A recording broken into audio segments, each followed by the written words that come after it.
Hello everyone, and welcome to a journey through time. Whether you're drifting off to sleep or powering through your day, I'm thrilled to have you here for an epic tale of ambition, glory, and legacy, the story of the Roman Empire. Picture yourself standing on the banks of the Tiber River, where a small village grew into a world-shaping colossus. This is a story that captivates, soothes, and inspires. So, settle in, let the worries of the day fade, and let's travel back to ancient Rome together. Part 1. The Rise of Rome. From Village to Powerhouse. Close your eyes for a moment, or keep working if you're at your desk, and picture a quiet, dusty village along the Tiber River, cradled by 7 gentle hills. It's 753 BC, and this is Rome. A place of farmers, shepherds, and simple wooden huts. Hardly the stuff of legends, right?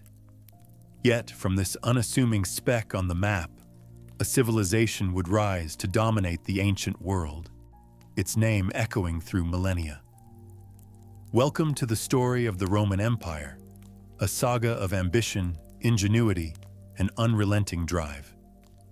Let's dive into how this tiny settlement became a colossus, and why its story still captivates us today. The Romans loved their origin myths, and none is more famous than Romulus and Remus, twin brothers abandoned at birth, raised by a she-wolf, and destined to found a city. Romulus, the survivor after a tragic clash, names the city Rome. Whether you believe the tale or not, it captures the Roman spirit, fierce, determined, and touched by destiny. In its earliest days, Rome was just one of many Latin settlements in central Italy, surrounded by rivals like the Etruscans to the north and the Sabines in the hills. These neighbors weren't exactly rolling out the welcome mat. Raids, skirmishes, and trade disputes were constant. Yet Rome didn't just survive, it thrived. How? It was their knack for turning challenges into opportunities. By the 6th century BC, Rome was a modest city-state, ruled by kings who blended Etruscan and Latin traditions. These early kings weren't just warriors, they were builders.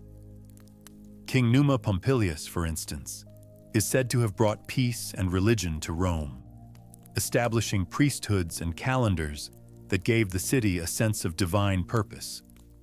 But the real turning point came in 509 BC, when the Romans ousted their last king, Tarquin the Proud, after his son's brutal actions sparked a revolt. The Romans swore never again to bow to a king, and thus was born the Roman Republic, a system where power rested with the Senate and elected magistrates, not a single ruler. This republic was no utopia.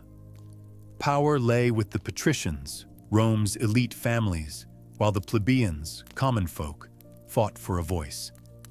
Yet this tension drove innovation. The plebeians gained rights, like the tribune of the plebs, a magistrate who could veto Senate decisions. This balance of power gave Rome stability, and with stability came ambition. The Romans began to expand, not through reckless conquest, but through cunning diplomacy and relentless warfare. They built alliances with neighboring tribes, offering protection in exchange for loyalty. Those who resisted were absorbed, often with a generous twist. Rome offered citizenship to conquered peoples. In an age where most cities enslaved their foes, this was revolutionary. Why fight Rome when you could join it and share its glory? By the 4th century BC, Rome was no longer a village but a regional power. Its legions were the key. Roman soldiers weren't just fighters. They were disciplined, adaptable, and relentless. Picture a Roman legionary, helmet gleaming, shield raised, moving in perfect sync with his comrades. The Romans perfected the manipular formation, Soldiers arranged in flexible units called maniples, allowing them to shift tactics mid-battle. They weren't invincible, but they learned from every defeat. When the Gauls sacked Rome in 390 BC, the city didn't crumble. Instead, it rebuilt stronger, with new walls and a fiercer resolve. The Punic Wars against Carthage, starting in 264 BC, were Rome's crucible. Carthage, a Phoenician powerhouse in North Africa, controlled the Western Mediterranean's trade routes. The First Punic War was a naval slugfest, and Rome, a land-based power, had to build a fleet from scratch. They did it, copying Carthaginian ship designs and adding a secret weapon, the corvus, a boarding bridge that turned sea battles into land-style combat. Rome won, gaining Sicily. But the real test came in the Second Punic War, when Hannibal Barca, Carthage's genius general, crossed the Alps with elephants in 218 BC. He crushed Roman armies at battles like Cannae, where tens of thousands perished. Yet, Rome refused to break. General Scipio Africanus turned the tables, defeating Hannibal at Zama in 202 BC. By 146 BC, Carthage was dust, and Rome ruled the Western Mediterranean. This rise wasn't just military. Rome's infrastructure grew with its ambition. Roads stretched across Italy, linking cities and speeding armies. Aqueduct Witwaters ran, carrying water to growing towns. The Forum, Rome's beating heart, buzzed with trade, politics, and gossip. As we close this first part, picture Rome at its Republican peak, a city of brick and ambition, its eyes set on the world. But greatness breeds challenges. The Republic's success sowed the seeds of its own turmoil. Let's move to the next chapter, the glory of the empire. Part 2, the Golden Age, Pax Romana and Imperial Splendor. Welcome back to Rome's epic tale. It's the 1st century BC, and the Republic is a giant teetering on unsteady legs. Conquests brought unimaginable wealth, gold, grain, slaves, but also problems. Inequality festers, corruption spreads, and powerful generals like Marius and Sulla turn their armies against each other in civil wars. The Republic is fraying, and into this chaos steps a figure whose name still shines: Julius Caesar. Let's explore how Rome transformed into an empire and entered its golden age, the Pax Romana, a time of splendor that shaped the ancient world. Caesar was a comet, brilliant, unstoppable, and doomed to burn out. A patrician with a populist streak, he charmed the masses and terrified the elite. His conquest of Gaul, from 58 to 50 BC, added modern France and Belgium to Rome's map. He didn't just conquer, he documented it in his commentaries, a propaganda masterpiece that made him a legend. But ambition has a price. In 49 BC, Caesar crossed the Rubicon River with his army, defying the Senate. Civil war followed, and by 44 BC, he was Rome's dictator for life. His reforms, fixing the calendar, expanding citizenship, were bold, but his power alarmed traditionalists. On the Ides of March, 44 BC, Caesar fell, stabbed by senators in the heart of Rome. His death didn't save the Republic, it ended it. From the chaos rose Octavian, Caesar's adopted heir. Young, cunning, and patient, Octavian outmaneuvered rivals like Mark Antony and Cleopatra. In 31 BC, at the Battle of Actium, he crushed their fleet, securing total control. By 27 BC, he took the title Augustus, meaning revered one, and became Rome's first emperor. His reign ushered in the Pax Romana, a 200-year era of relative peace from 27 BC to 180 AD. Picture an empire stretching from Britain's misty shores to Egypt's deserts, from Spain's olive groves to Syria's bazaars. This was Rome at its zenith, a world connected by Roman genius. The Pax Romana wasn't just peace, it was a system. Rome's roads, stretching over 250,000 miles, linked cities like never before. Merchants carried wine, olive oil, and spices across continents.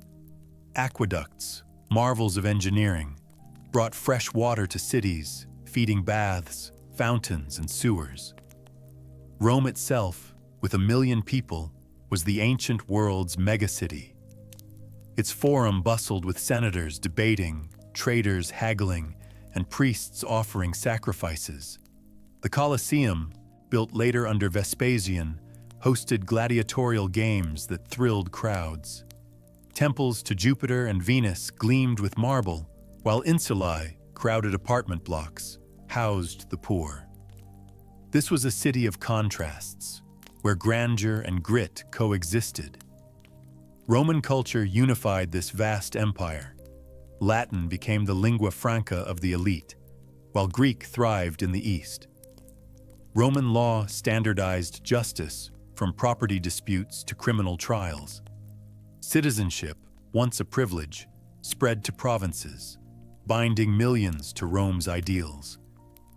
But this unity had a shadow. Local cultures, Celtic, Egyptian, Punic, often faded under Roman influence. Was this progress or cultural erasure? A Roman governor might call it civilization. A Gallic farmer might disagree. Still, Rome's inclusivity was unique. A freed slave could become a merchant. A provincial could rise to senator, even emperor. This fluidity kept the empire vibrant. Emperors shaped this golden age. Trajan, ruling from 98 to 117 AD, pushed Rome's borders to their limit, conquering Dacia and parts of Mesopotamia. His market in Rome, a multi-level shopping complex, was like an ancient mall. Hadrian, his successor, built walls, like the one in Britain, to mark the empire's edge, and his Pantheon in Rome still awes visitors today. Marcus Aurelius, the philosopher-emperor, ruled with wisdom, writing his meditations while defending the frontiers. But not all emperors were great.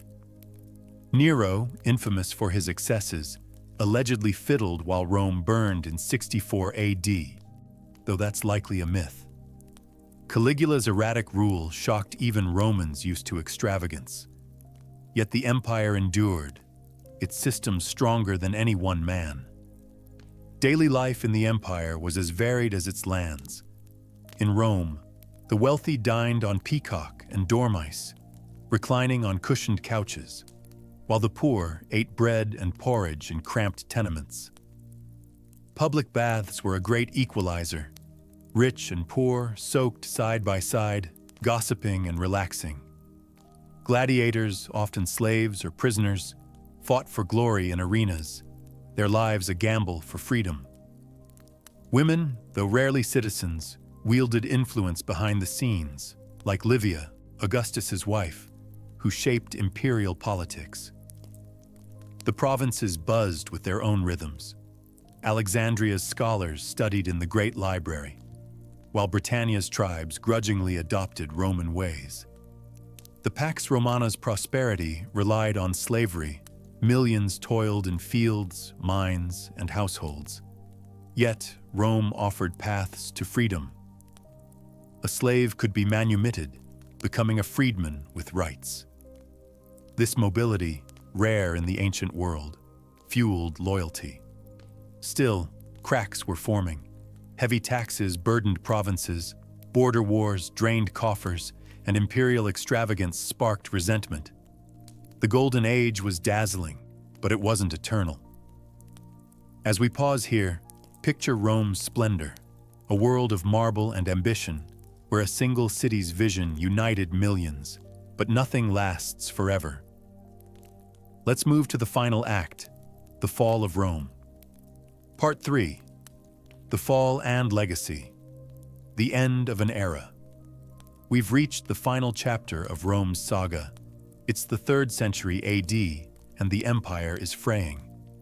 The Pax Romana has faded, replaced by the crisis of the 3rd century, a storm of invasions, rebellions, and economic collapse.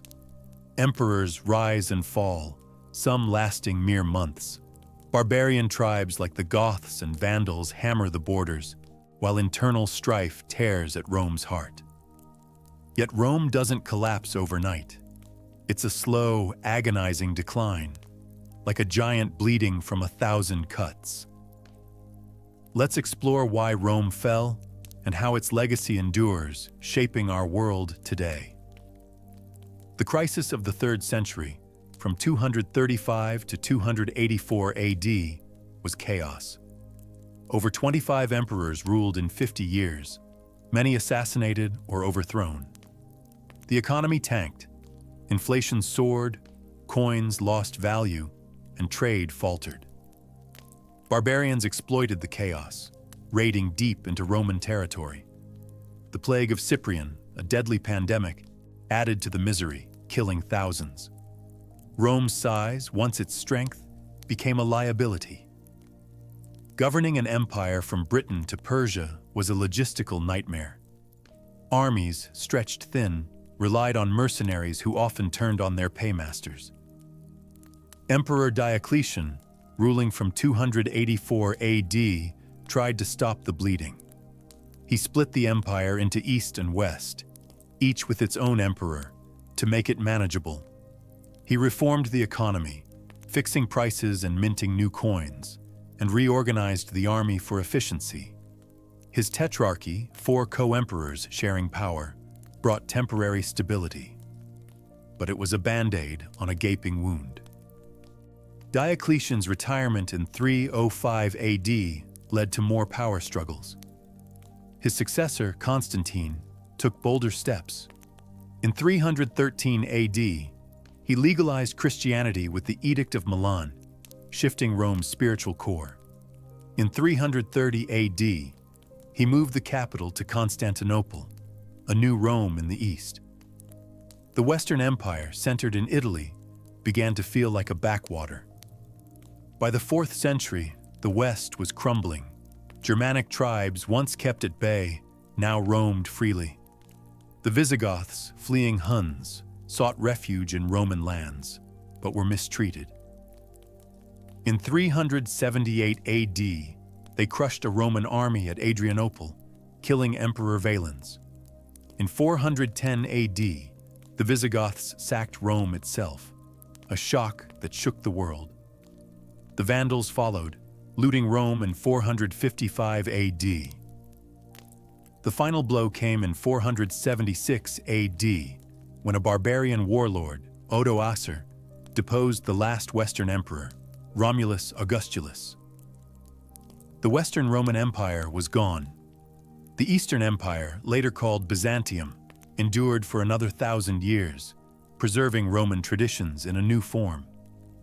Why did Rome fall? The question has haunted historians for centuries. Some point to barbarian invasions, others to economic decay or moral decline.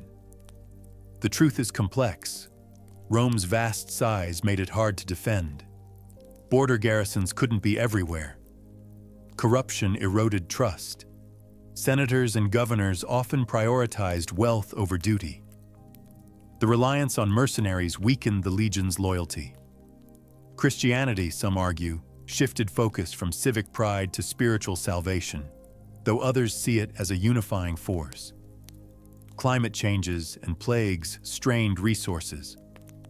No single cause killed Rome. It was death by 1,000 cuts, each chipping away at its foundation.